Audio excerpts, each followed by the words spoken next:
Assalamualaikum warahmatullahi wabarakatuh.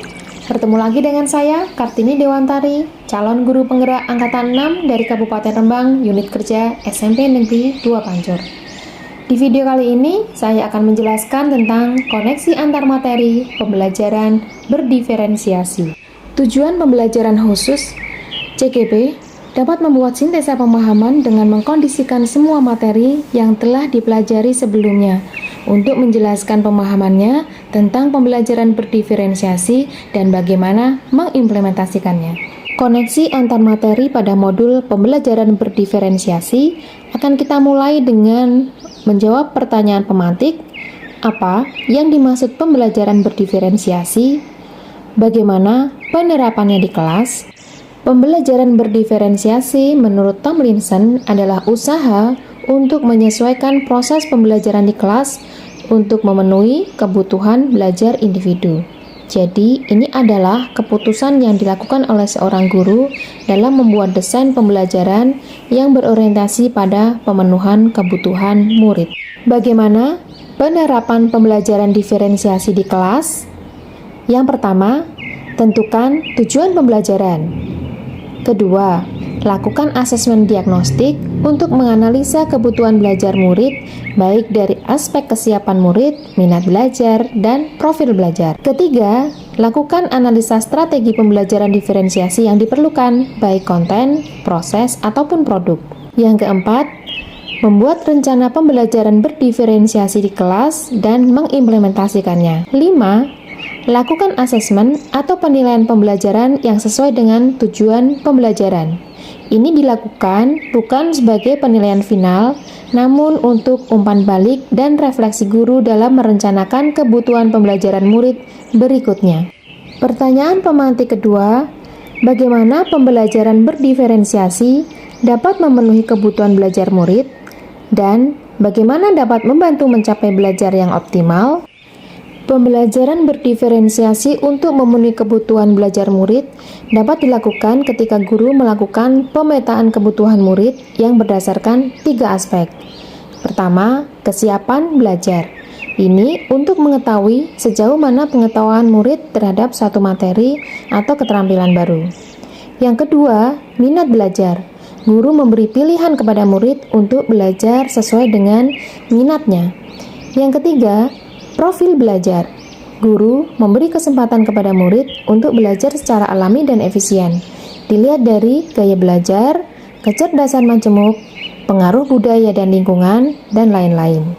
Lalu, bagaimanakah pembelajaran berdiferensiasi yang dapat membantu murid mencapai hasil belajar yang optimal? Ini apabila guru mampu menerapkan strategi pembelajaran berdiferensiasi yang sesuai dengan kebutuhan. Ada 3 jenis strategi. Yang pertama, strategi konten, yaitu guru menyesuaikan materi atau konten pembelajaran dengan kebutuhan belajar murid, berdasarkan pertimbangan dari pemetaan kebutuhan, kesiapan belajar, minat belajar, dan profil belajar murid. Strategi yang kedua adalah diferensiasi proses, yaitu guru perlu memvariasikan proses belajar yang berbeda sesuai kebutuhan belajar murid. Ini berdasarkan dari bagaimana murid memahami materi yang dipelajari.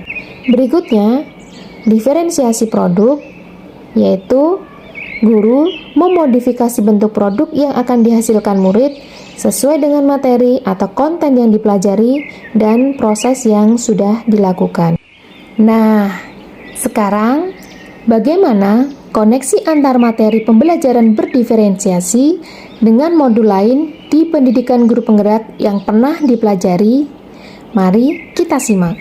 Di sini dapat kita lihat koneksi antar materi dari kelima modul materi yang sudah dipelajari. Filosofi Ki Hajar Dewantara, nilai dan peran guru penggerak, visi guru penggerak, budaya positif, dan pembelajaran berdiferensiasi, semua mengarah kepada satu titik, yaitu bagaimana mengupayakan untuk berpihak pada murid. Dan hasil akhirnya adalah bagaimana apa yang kita lakukan mampu membentuk dan mengembangkan karakter profil pelajar Pancasila pada murid. Koneksi antar materi, filosofi Ki Hajar Dewantara, dan pembelajaran berdiferensiasi. Pendidikan adalah menuntun segala kekuatan kodrat yang dimiliki anak agar bertumbuh menjadi manusia atau anggota masyarakat yang mencapai keselamatan dan kebahagiaan setinggi-tingginya. Ini salah satu tugas guru, membentuk lingkungan belajar yang mengembangkan kodrat anak secara maksimal. Pada pembelajaran berdiferensiasi, kebutuhan murid yang beragam sesuai dengan kodratnya dapat diakomodasi oleh guru melalui pembelajaran berdiferensiasi yang berdasarkan pada pemetaan kesiapan belajar, minat profil belajar hingga terwujudnya pembelajaran yang menyenangkan dan berpihak pada murid. Koneksi antar materi, nilai dan peran guru penggerak, dan pembelajaran berdiferensiasi. Nilai guru penggerak meliputi reflektif, mandiri, inovatif, kolaboratif, dan berpihak pada murid, di mana guru melakukan upaya among, pamong, berorientasi pada upaya pemenuhan kebutuhan murid agar proses belajar lebih baik dan bermakna. Peran guru yaitu mewujudkan kepemimpinan murid, yaitu bagaimana membantu murid mampu mengambil keputusan secara mandiri untuk dirinya sendiri tentang hal yang diinginkan.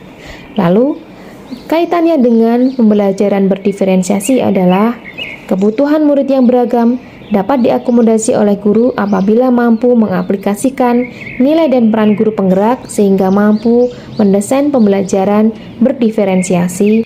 Bagaimana koneksi antar materi visi guru penggerak dengan pembelajaran berdiferensiasi? Visi guru penggerak yaitu mengupayakan perubahan dengan pendekatan inquiry apresiatif dan pendekatan bagja. B. Buat pertanyaan terkait pemetaan kebutuhan murid. A. Ambil pelajaran dari apa yang sudah pernah dilakukan dalam pembelajaran. G. Gali mimpi tentang kondisi yang diinginkan saat proses pembelajaran. C. Jabarkan strategi pembelajaran diferensiasi yang akan dilakukan dalam bentuk RPP. A. Atur eksekusi dengan mengimplementasikan RPP dan melakukan penilaian sebagai refleksi pembelajaran apakah sudah memenuhi tujuan dari belajar. Pembelajaran berdiferensiasi ini sebagai upaya memenuhi kebutuhan murid dengan beragam perlu rencana perubahan diri dan lingkungan, yaitu dengan pendekatan bagja, sehingga dapat mengakomodasi kebutuhan murid melalui pembelajaran berdiferensiasi. Bagaimana koneksi antar materi budaya positif dengan pembelajaran berdiferensiasi? Membentuk lingkungan belajar yang mendukung, aman, dan nyaman dapat terwujud apabila mampu menerapkan budaya positif di sekolah. Guru memiliki posisi kontrol sebagai manajer, dan siswa memiliki nilai-nilai keyakinan kelas atau sekolah yang menjadi komitmen bersama, sehingga penerapan pembelajaran yang berdiferensiasi akan mudah terlaksana. Kebutuhan murid yang beragam dapat diakomodasi oleh guru apabila mampu menerapkan budaya positif dalam lingkungannya. Jadi, dapat disimpulkan bahwa pertama, proses pembelajaran berdiferensiasi sebagai upaya memenuhi kebutuhan murid sudah sesuai dengan pemikiran Ki Hajar Dewantara. Yang kedua, nilai-nilai yang harus dimiliki seorang guru yaitu reflektif, mandiri, inovatif, kolaboratif, dan berpihak pada murid merupakan modal penting dalam upaya mewujudkan pembelajaran berdiferensiasi. Yang ketiga, visi misi guru dan sekolah dimaksudkan mampu memenuhi kebutuhan murid dengan memberikan pembelajaran yang berdiferensiasi. Keempat, pembelajaran berdiferensiasi dapat berjalan dengan baik dalam lingkungan yang memiliki budaya positif. Nah, sahabat BK, mudah-mudahan bermanfaat ya. Jangan lupa like, subscribe, and comment. Terima kasih. Wassalamualaikum warahmatullahi wabarakatuh.